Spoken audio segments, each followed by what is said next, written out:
Okay. Okay.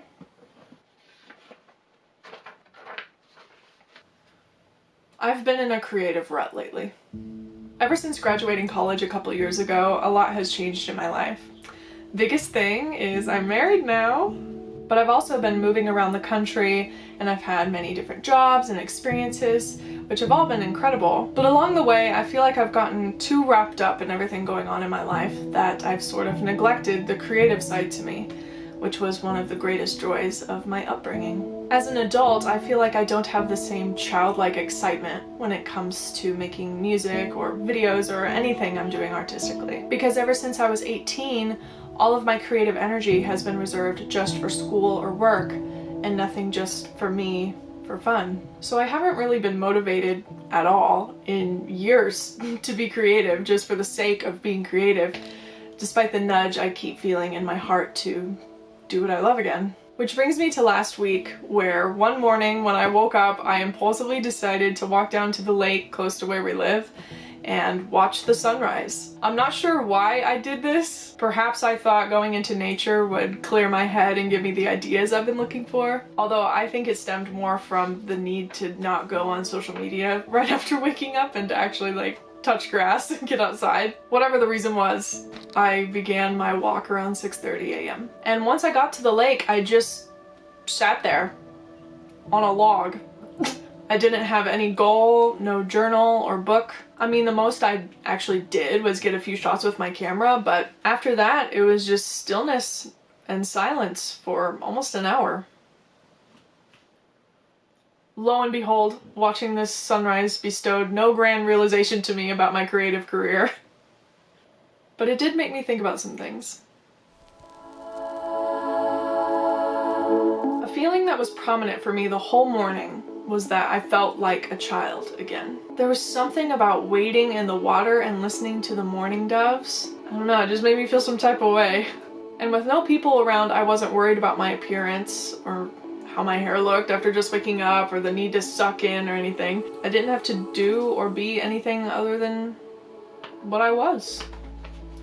And that was really nice. And it made me think that maybe the inspiration I'm looking for in regard to my creativity is gonna come from my inner child. This whole time I've been searching externally for ideas and motivation when I think the answer was me.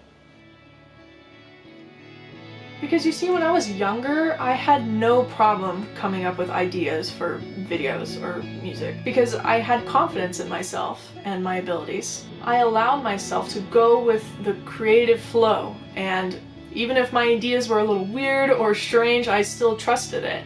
But bit by bit, year by year, my belief in myself slowly began to erode away. Not completely, but I definitely hinder myself more now from being fully authentic. It made me think about a song I wrote when I was 16. It was called Journal Entries, and basically the premise of the song was, I'm a big journaler. I've always written down my thoughts ever since I was a little kid, so I took all of my journals and I just flipped to random pages and found random entries and made them into song verses. It's a pretty cute song. I'm pretty proud of it, not gonna lie. I was gonna perform it at this recital I was doing, and I was talking to my voice teacher about it, and I was thinking about adding this one journal entry into one of the verses that was it was just a little deep and kind of depressing, because the rest of the song was kind of quirky and funny, but that part of the song was gonna be kind of somber, you know? And I was talking about when I was 8 years old, my parents got divorced and just how that affected me, and I wrote a journal entry about it when I was 8.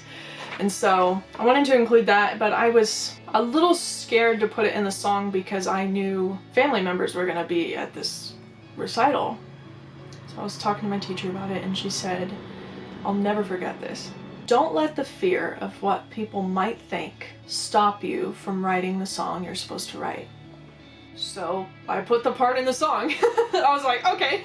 I ended up performing that song a few times, actually, in public, and every time I've performed it, during that part of the song, always, every time, I always hear sniffles in the audience, because that's the part of the song that speaks to them. Good art can't be put into a perfect little box with a bow on top. If you try to accommodate everyone and make sure that everyone likes it or is at least comfortable with whatever you're making, you take the substance out of it. So fast forward to now, where I've been under the illusion that all of my creativity is gone and that I'm sort of a well that's run dry, when in reality, I've had multiple ideas over the years, now that I'm really thinking about it, but I've never even acknowledged them as true ideas or something to even be plausible to roll with, because they might ruffle some feathers. You know, some of the things I have to say might make people uncomfortable, but vulnerability in a world full of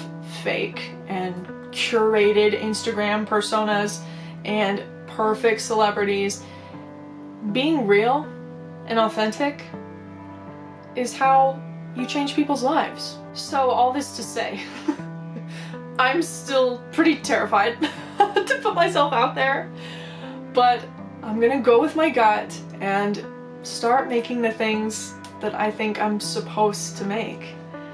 I'm gonna feel the fear and do it anyway. Yeah, it's crazy what can be revealed to you if you just turn off the noise for a minute